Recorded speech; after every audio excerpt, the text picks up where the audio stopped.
In the last 60 years, this pattern has predicted every single recession with 100% accuracy. No exceptions, no false alarms.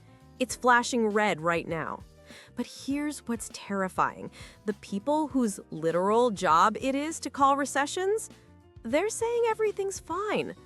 Either they're wrong or we're witnessing something that's never happened before in modern economic history. And honestly, I'm not sure which option is scarier. 25 US states are watching their unemployment rates climb. Canada, Germany, the UK, they're all seeing the same thing. Job losses are spreading like a slow-motion avalanche. And here's the kicker. According to historical data, we should already be in a recession. But officially, we're not. The National Bureau of Economic Research, the people who literally decide when recessions start and end, haven't made the call yet. So what's going on? Are we in some bizarre economic twilight zone, or is something even stranger happening? Buckle up, because this might be the weirdest job market collapse in modern economic history. Let's get straight to the facts. The NBER, the official scorekeepers, has 4 main indicators they use to call a recession.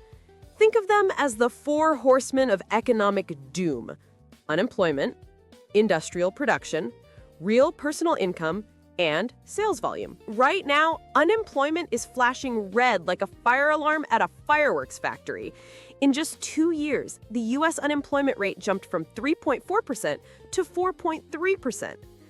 That might not sound dramatic, but here's the thing. Since the 1960s, every time unemployment has risen by nearly a full percentage point, a recession followed. Every single time. It's like watching someone slip on ice in slow motion. You know they're going down, it's just a matter of when they hit the ground. But here's where it gets weird. Those other 3 horsemen, they're fine. Actually, they're better than fine. Industrial production is flat but stable, personal income is growing, sales are picking up. GDP is chugging along at 2 to 3%, never even dipping into negative territory. It's like 3 out of 4 tires on your car are perfectly inflated, but the 4th one is completely flat. You can still drive, but should you? Now, let's zoom out. This isn't just an American problem. It's a global one. Canada's unemployment rate, 7.1%. Germany, 6.3%. The UK, 4.7%. It's like the entire developed world got the same bad haircut at the same time. And it's not just jobs. Consumer confidence in the US, basically how optimistic people feel about the economy, is at levels we've only seen during the worst downturns in history. The University of Michigan tracks this stuff, and their survey looks like a horror movie plot. Oh, and remember early 2025? The stock market had a mini meltdown. The average stock dropped 35%. That's bear market territory, folks. The kind of drop that usually screams recession incoming. So why hasn't the NBER pulled the trigger? Well, historically, they're slow, like really slow. On average, it takes them nearly 8 months to announce a recession after it's already started. It's like calling the fire department and having them show up next Tuesday. Many economists think we're in that lag period right now, that we're technically in a recession, but the official scorekeepers just haven't updated the board yet. But here's where the story takes a turn. Remember how I said 25 states have rising unemployment? Well, that number is actually declining now. More states are starting to see their unemployment rates fall back down. Wait, what? Yeah, it's like the avalanche started rolling downhill, then just stopped halfway. That's not normal recession behavior. Usually, once unemployment starts climbing, it keeps climbing until the economy faceplants. What we're seeing now actually looks more like what happens after a recession ends. Like in 2020, 2009, 2002, and 1991. In all those cases, unemployment peaked, then started falling, and the economy recovered. And the stock market? It's been on an absolute tear since early 2025, one of the strongest rallies since 2020 and 2009. Both of those rallies happened right before unemployment peaked and then declined for years. So, are we actually witnessing the end of a recession we didn't even know we were in? Was this some kind of economic magic trick? It leaves us with two impossible stories. One, that a 60-year-old recession indicator has failed for the first time in history. The other, that we just lived through a silent recession, a ghost in the machine that came and went without anyone in charge ever noticing. And as we stand here, trying to figure out if the storm has passed, or if this is just the eye of the hurricane, one question remains. What happens next? Let's continue with the next chapter, Chapter 4, Why This Time is Different. Here's the thing you have to understand. This recovery we're in, it's a ghost. It's nothing like the ones we've seen before. In a typical recession, the world ends for a little while. Unemployment explodes. It's not a slow leak, it's a fire hose. Companies panic, layoffs hit the headlines every single day.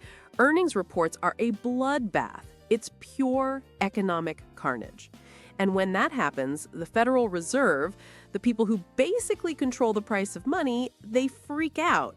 They hit the big red button and slam interest rates down to near zero.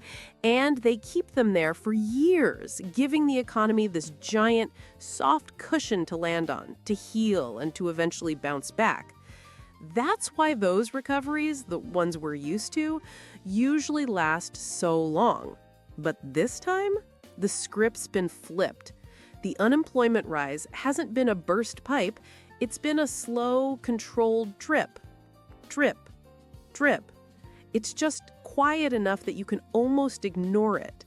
And because of that, the Fed's response has been just as measured. They've lowered interest rates, sure, but thoughtfully. No panic. No emergency overnight cuts. It's been calculated.